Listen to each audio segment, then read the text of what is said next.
Hey guys, welcome back to another episode of What the Smut Book Reviews.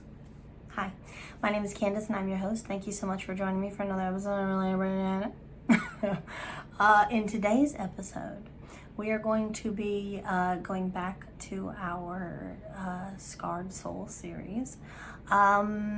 If you go back a few videos, you will see the first book in this series I've already reviewed. It is called Raise, and it is by author Tillie. In today's video, we will be reviewing Reap, which is book 2 in her Scarred Soul series. According to Amazon, this book has 238 pages, which sounds like not a lot. It felt like more when I read it. Does that make sense? Like, not in a bad way, not at all in a bad way. But like, it felt like a full-length novel. And if you know me and if you've watched any of my previous videos, you will know that I have stated many times, that I consider anything 300 plus to be full-length novel. Anything under 200 pages is novella, is what I consider novella. And then from 200 to 300 is kind of like a weird gray area where it could go either way. But usually anything less than 250, I tend to gravitate more towards it being a novella. This allegedly has 238 pages. But it did not feel like a novella to me. It felt like a full-length novel. So, is this one of those times, every time, that Amazon lies about how many pages a book has? Because if so, I feel like the discrepancy must be humongous. I'm gonna have to look into that further. And this one I might actually do research on because that doesn't sound right to me. You can currently get this book for your Kindle or Nook for the price of $3.99. Initially, I thought that this book was not available in paperback because if you look on the individual listing for this one particular book, it does not give a paperback option, like a trade paperback option. But I have been told that you can get books 1 and 2 as like a duo, a trade paperback duo. So if you're interested in that, definitely look that up. I have liked these books enough that I would buy them. So I'm probably going to do that. But for the purpose of today's video, I will just be reading from my date sheet because my memory is trash and my brain is trash and this review will be trash.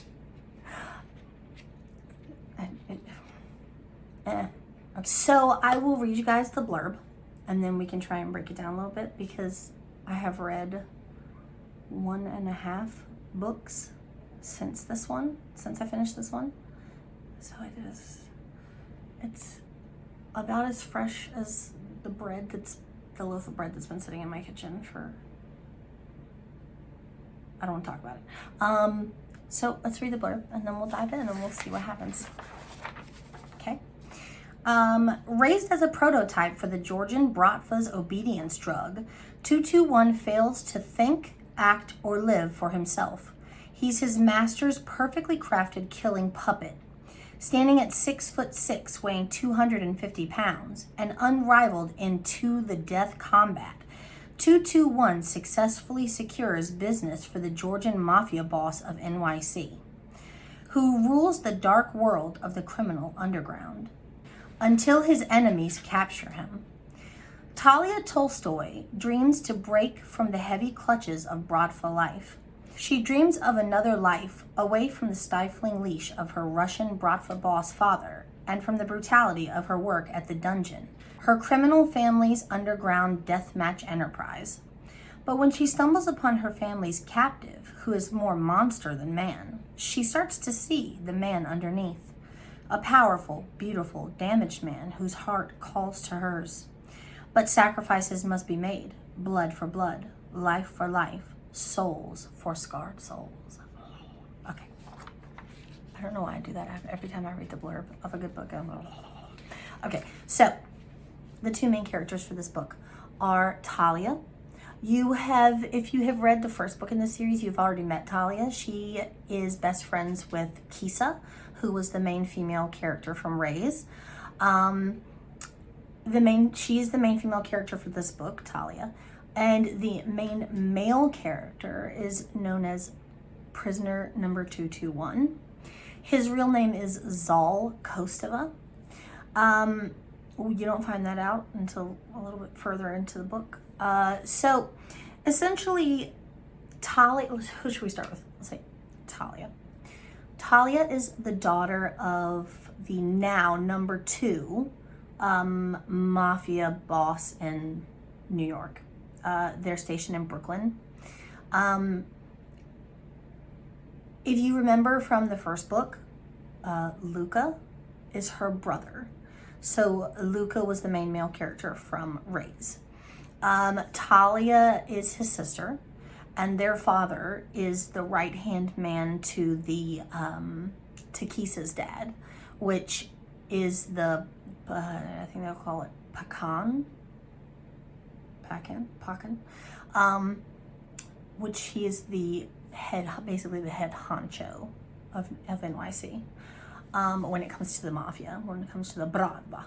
So she works for the Dungeon, which is an underground fight to the death fighting ring, where guys just go in and duke it out and kill each other, basically. She is responsible for recruiting new fighters. So she sees a lot of violence in her everyday life. And in the first book in this series, it did not really touch too much on what it is that Talia did or what she was all about, or really her personality in general, other than the fact that she was just Kisa's friend. In this book, however, it paints her to be kind of like she's seen so much violence and she's so overwhelmed with the lifestyle that she needs to get away from everything, or she's going to have like a mental break. She decides that she is going to take some time off, a couple weeks, and she's going to go up to like her family's vacation home. I forget the actual location, but it's on the ocean. It's like there's a beach there. So she decides she's going to get away, and she goes, and she's staying there, and she's trying to like just decompress and whatever. And this book was interesting in the fact that the way that she did the chapters. So the way that this one was set up was the first book went in alternating POVs between Luca and Kisa, who are the two main characters.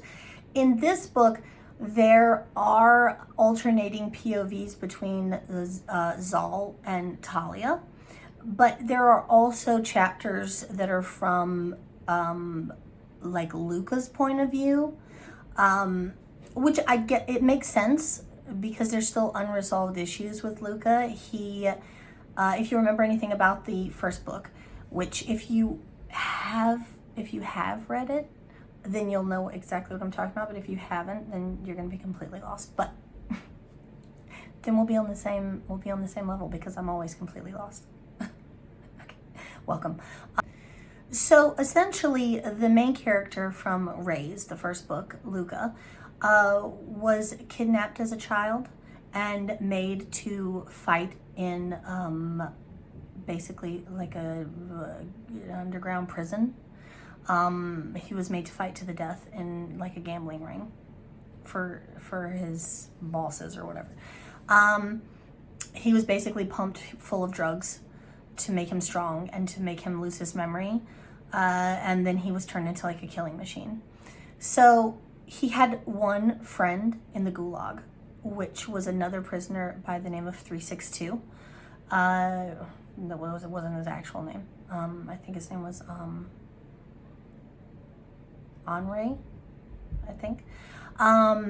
He helped Luca escape during like a prison riot. He helped him get out, which is how Luca made his way back to Brooklyn, and his book basically kicked off.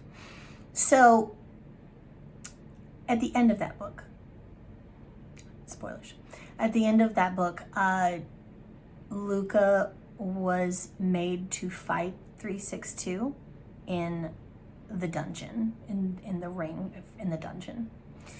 And they both knew that only one of them was going to make it out alive. So 362 made Luca promise to get revenge against the people who put him in the gulag. Luca was in the process of getting his own revenge, but he promised that he would do that for 362, because 362 was essentially like his best friend / brother in the gulag. So he kills 362. Sad. And then his book was resolved. But at the opening of this book, there's a chapter from Luca's POV where he has discovered that 362 has a brother. He's been searching for 362's brother for the longest, and he can't find any information on him. He's had his father looking, he's had the pecan looking, and nobody can seem to find any information about how 362 ended up in the gulag, or so he thought. He ends up walking in and eavesdropping on a conversation between the pecan, his father, and Kisa, who has just found out, literally just now, that they have figured out the identity of the person who put him in the gulag, and the person who put the fact that he has a brother, or had a brother, because now he's deceased. So they find out the brother's name, and it's revealed that he is the last surviving member of a family that is basically like the sworn enemy of like Kisa's family and Luca's family really. Luca doesn't care. Luca sees it as like an honor. He's honor bound to find 362's brother and rescue him from where he's currently being held in a Georgian like a prison. It's not really a prison. It's like a facility where he is also being made to fight to the death in like gambling match rings. Okay, so there's a significant difference between what happened to Luca in the gulag and 362 in the gulag, and what has happened to Zal. So essentially, Zal has been like the prototype for the biggest Georgian mafia boss. So at one time, Kisa's father, the pecan, I forget his name, Kirill, I think, Ivan Tolstoy, which is Talia and Luca's dad. What the fuck was his name? Something Durov, who the father, the old right-hand man of the pecan. He essentially, they were all like head of their individual mafia family, and they were all allies to each other, and they were all working together. In addition to this particular two Georgian mafia bosses, the Kostova family and the fuck was his name? Jakova? Anyway, essentially the two Georgian families turned on the others because they were getting jealous about the amount of territory that the pecan was gaining in New York City, and they thought they were being basically like shunned or ousted from like being able to move into New York. So they did something really bad, and they killed Talia's grandfather, her dad's dad. And it was essentially, it's like a sore point. It was like the kickoff, basically, for a family feud between the Georgians and the Russians. So the Tolstoys and the Kosovas are natural enemies, obviously, because the enemies to lovers type, you know. So all of this aside, Luca is like, I don't give a shit. I'm gonna be the Pakan one day. I am the heir to the Bratva throne, and I don't care what family he hails from. I'm going in to get 362's brother out and save him from the Georgians. Okay, cool. So, as I was saying before I went off on a complete tangent, the difference between 362 and Zal is that 362 was, just like Luca, pumped full of drugs to increase his strength and stamina and bulk him up, as well as to get rid of any memories he had prior to coming to the Gulag. Zal, 221, on the other hand, had all of those things done to him and then some. So he is the prototype for a new drug that the Georgians are trying to sell, that basically demands complete obedience from the subject to their master. So Zal, throughout the entire book, refers to the Georgian mob boss, who's still alive, because, spoiler again, like I said, all of Zal's family gets gunned down. So essentially what happened was the two Georgian mafia bosses broke away from the remaining mafia bosses, the Russians, because they were jealous about the amount of territory that the Russians were taking over in New York and they weren't getting a piece of. After those two bosses broke away, one of them decided to turn on the other and essentially betrayed Zal's father, and massacred his entire family in front of him.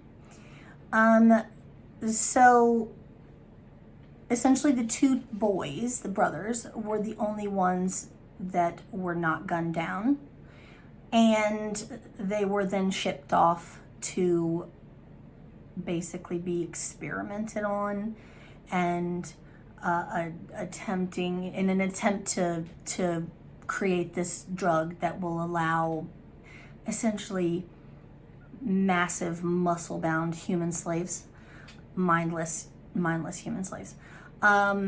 So they did the experiments on both boys. However, 362, his mind was apparently too strong and they couldn't get a good hold on him. And so that's why he was separated from Zal and sent to the Gulag where Luca was. Zal, however, I guess was more susceptible to the drug, and they continued to experiment on him. They continued to pump him full of medications, until eventually he turned into a drone, basically. A massive, built, tattooed, scarred drone. Basically doing the bidding of the very, very bad Georgian Bratva boss. Luca figures out where Zal is being held. He takes some of his men, he breaks in, and he rescues Zal. Zal has the ultimate form of Stockholm Syndrome. He is, because of the drug that they've put in his system, he is blindly devoted to his master. And so he fights Luca. Luca ends up having to take him down, like knock him out cold, drag him out. The Georgian boss gets away, but they do get Zal. They take Zal to the only place that they can think of that's not in New York City, and that is the house where Talia is staying on her vacation. There is like a basement and rubber-ish type walls, and just you can chains, and you can imagine where this is going. Until they can try to get the drugs out of his system, he needs to be locked up because he's a danger to everyone and himself. So they do that, and he essentially goes through withdrawal from all of these medications. The whole house is wired with cameras, I guess for like a protection type thing. And so over the course of a 2-week period, Talia watches him on camera and becomes increasingly more like obsessed with him. She knows that he is her enemy. He is the descendant or the last surviving heir of the family that murdered her grandfather. But she sees him laying on the floor in a pair of like dirty sweatpants and shaking and going in and out of consciousness and basically losing his mind. And she feels bad for him. And then that slowly morphs from pity to fascination, and from fascination to obsession. And she decides to go down and attempt to give him a sponge bath. So there's some like immediate sexy times.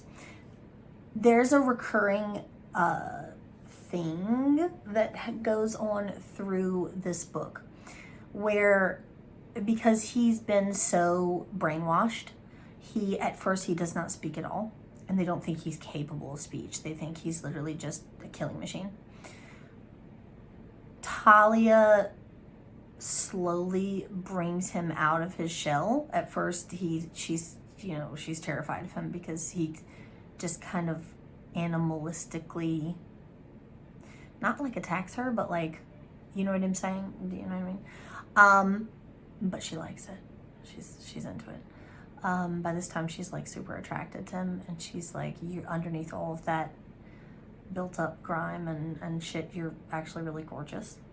And so at first he doesn't talk. And then when he finally does talk, there's like an extreme language barrier. He understands Russian, but he speaks Georgian. He also understands some English, but it's like locked away in the memories that they've repressed. So he's like learning how to communicate with her slowly. And when he sees her and she is like taking care of him, and she's like trying to soothe him, and he starts to become attached to her, he uses this phrase. And the first time he said it, I was like, oh my God, that's so fucking cute. He says, "You are for me." And just the way he says it is just so like, my heart. That's a recurring thing throughout the book, is he repeats that to her several times, and it's basically his version, or becomes his version of "I love you." Because she basically has to teach him what love is, what happiness is. He doesn't understand he doesn't make the connection between emotions and speech. So like, he does something that makes her smile, and he catches his breath, and he's like, she's so beautiful. He's thinking this, he's not like, and then he asks her like, why do you do that? And she's like, because I'm happy. I smile because I'm happy. And he's like, what is happiness? And she basically has to teach him all of these things. So they become attached over the course of the 2-week period, after the 2-week period of his withdrawals. she basically attempts to convince him that he is free. He doesn't believe her at first because he's like, if I was free, why am I still shackled in this room that looks very similar to the place that I was kept previously, and I'm chained to a wall? Like, what's up? And she decides to try to earn his trust by unshackling him and taking him upstairs into the main part of the house, where he eventually ends up staying with her, and they become very close. And essentially they fall in love with each other.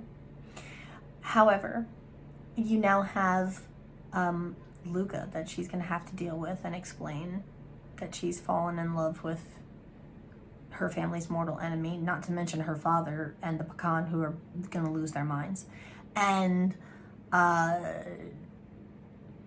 Zal now wants to assist Luca in the revenge against fuck is his name, Jakova or whatever his name is, the Georgian boss, his master. He wants to get him. He wants to get him bad. So the Georgian boss is also currently looking for him, because that's basically his prized possession. Zal is his prized possession. He needs to get him back under his control, under the control of the medication, and get him back in the ring, because otherwise he's going to lose all of his investors. He's going to lose everything that he's basically betrayed everyone to get. So there's that. Eventually he does come for Zal. He finds out where Zal is, and he comes for him and essentially threatens Talia's life. And Zal willingly goes with him to spare, in exchange for sparing Talia. Now Talia's desperate and has to go to her family and say, hey, we've got to find him. We have to go get him. He can't go back under the control of the drug. He will literally die. Like, I just got him out of the darkness into the light. He can't go back to darkness. And she explains to her father and the pecan that she's in love with him, and she doesn't really care what family he's from, or what he's like, he's not guilty for the sins of his father. He shouldn't be held responsible for that. And Luca is of the same mind. His brother saved my life in the gulag many times and helped me break free of the gulag and return to you. We owe him. And eventually they do come around, and they go in to rescue Zal. And this dude gets his comeuppance because he fucking deserved it in a slow, painful way. And Luca takes Zal back to Talia, and they live happily ever after. Okay, so in playing out in the background also is like the kind of like a side story or like a backstory between Kisa and Luca. In this book, it's revealed that Kisa is pregnant, and she's like, throughout the majority of the book, it alludes to it. Basically, it's very easy for you to figure out what's up with Kisa. Like, she's pale and she feels sick, and she's weak and whatever. And like from the jump, I was like, oh, that bitch pregnant. She got a bun in the oven. And that is what the case. That was the case. So, what would I rate this book? For the rating for this book, I gave it a 9.5. I enjoyed this book more than I did Ray's book, like Ray's. More than I did. I enjoyed this book considerably more than I did Ray's. I feel like that's kind of a recurring theme throughout like series is no matter who the author is, or no matter like what's going on with the characters and right? If it's a series, the first book kicks it off, and it's meant to hook you enough to get you invested in the series. But I have found that generally speaking, The first book is usually not my favorite of the series because, as you do, you become more emotionally invested as the series goes along. So by this book, and I think Zal's character in particular, so dreamy, so dreamy. Like, oh my God. Every time he said the phrase, "You are for me," in like that questioning way, like, and then towards the end of the book, in a very definitive way, "You are for me." Like, oh my God. I couldn't. I was just like, oh my God.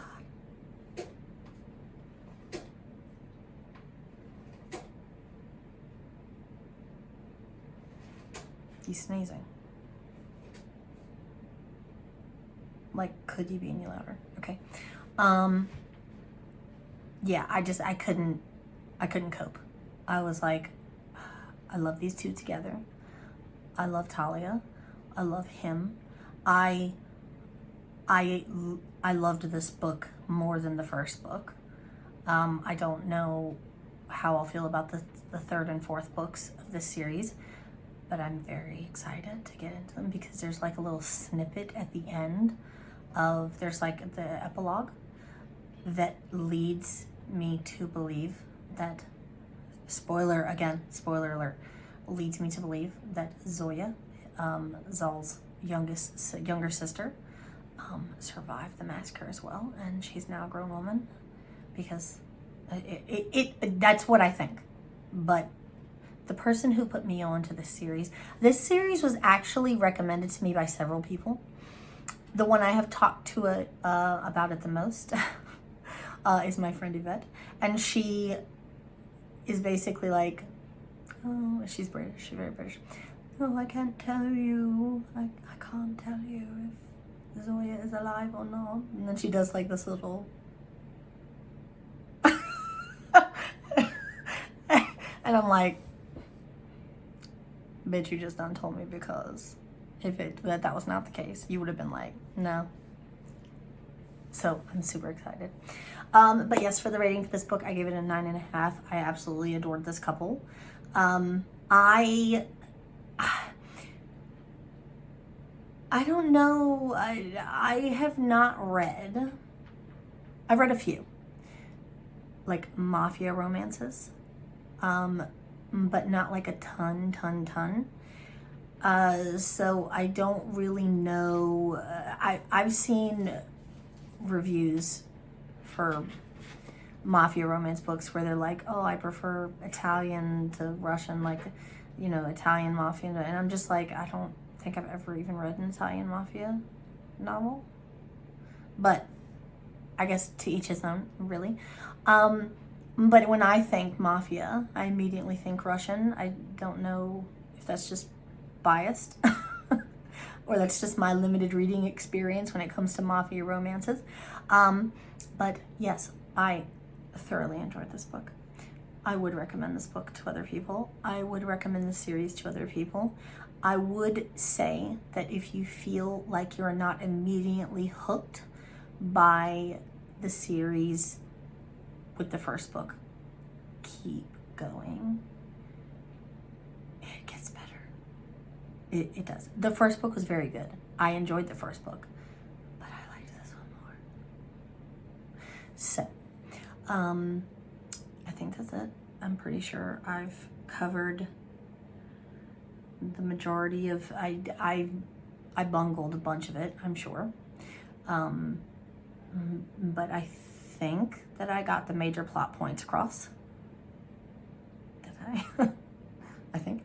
And so yeah, definitely go check this out.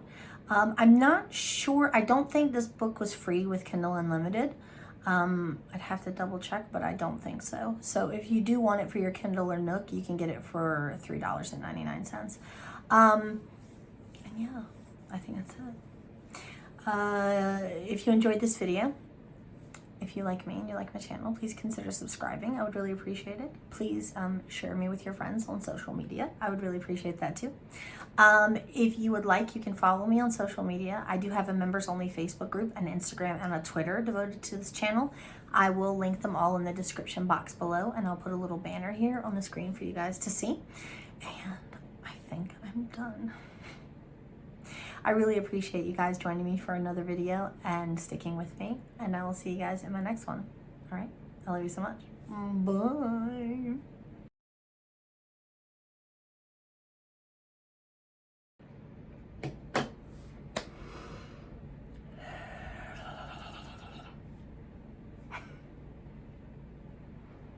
Hello. Welcome to another episode of What the Smut Book Reviews. No, that's not how I do that. You know that's not how I do that. Okay, we're gonna get into it because I don't remember anything about this book. Sweet, cool. Story of my life. Okay. I don't want this video to be an hour long. Please, Lord. Please, Lord, don't let it be an hour long, Lord. I need to iron. I need to iron that. That looks like shit. Okay. Let's get the angle correct. Get the angle correct. Okay. Okay.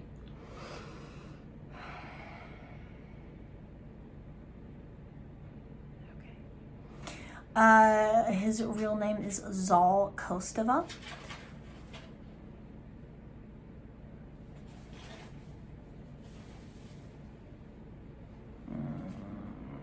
Essentially, after these two families turned on the Russian families, one of them decided that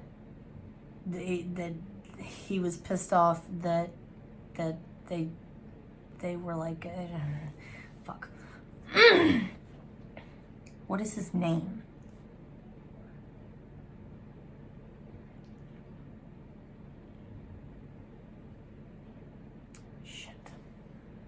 I can't find the shit. I can't. Anyway, okay. Oh man, what is his name? I don't fucking remember. Anyway, and essentially betrayed, because as you do. Okay. Okay.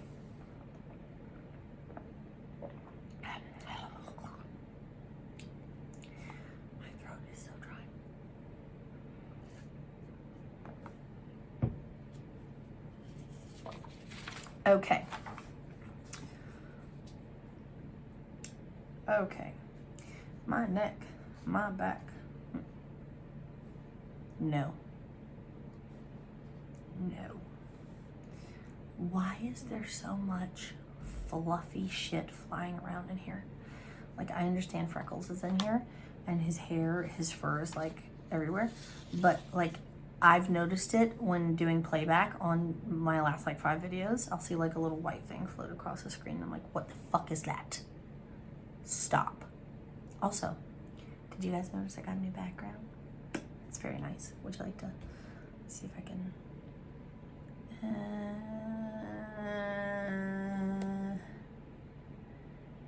It's very cool. Look at that.